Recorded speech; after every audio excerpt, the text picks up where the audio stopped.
Common beliefs and constructions about feminism are shattered through engagement with and appreciation of Black women's creations and her stories.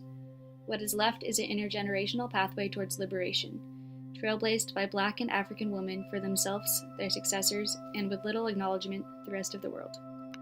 An example of this is Mariah Stewart, a writer and public speaker who urged for abolition and women's liberation, and wrote Religion and the Pure Principles of Morality, a sure foundation on which we must build, in 1831, which she proceeded to read to an audience of Black and white men and women.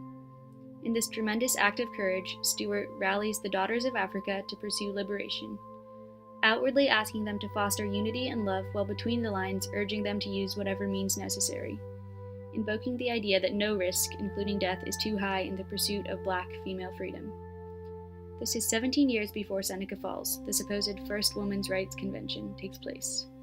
To study the life and work of Stewart, as well as the chronology of these events, disqualifies the commonly repeated narrative of first-wave feminism, which also interrupts the notion that feminism only affects certain groups, has definite endings, beginnings, localities, and leaders. Similarly, in 1974, a group of Black feminists founded the Combahee River Collective, creating the space for themselves that the civil rights movement and supposed second wave of feminism had not provided. Despite the fact that Black women did crucial work for both of these movements, common narratives uphold patriarchy and white supremacy by overrepresenting the men and white women. The group pays homage to Harriet Tubman, another trailblazer, with their name, again showing how Black women's activism and creation of theory is intergenerationally inspired.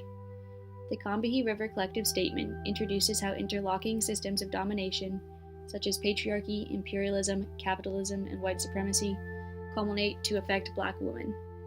This paves the path for future feminists to conceptualize intersectionality.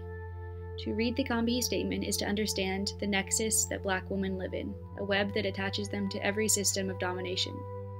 It becomes clear that Black women's liberation is a necessity for everyone else's liberation, not an appendage. This is Wangechi Mutu, a Kenyan artist. The following pieces are revolutionary representations of the Black female body that she has created in 2015.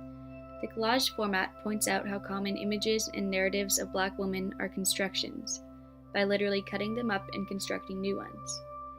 It is as if to ask, what were those images trying to signify about Black women? The shiny pages of the magazines in the collage represent the people and systems that have the power to legitimate stories in his stories. While the media's images may try to erase certain peoples and truths, Mutu's collages resiliently defy such attempts. She provides Black and African women with the representations of the self that she did not have access to in her youth, paving the way for future liberation, just as her grandmother and mother taught her the daily practice of existence that is crucial to Black feminism. The creations of Wangechi Mutu, Mariah Stewart, and the Combahee River Collective show how Black feminism self-generates, traveling through space and time.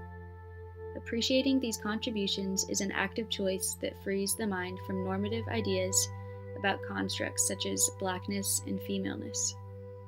This makes room to see feminism as both global and anti-imperialist, an ancient and ongoing practice, an assertion against many other systems of domination besides male supremacy, a practice under many other names, an unnamed daily practice, a practice inherited from our mothers, grandmothers, and ancestors.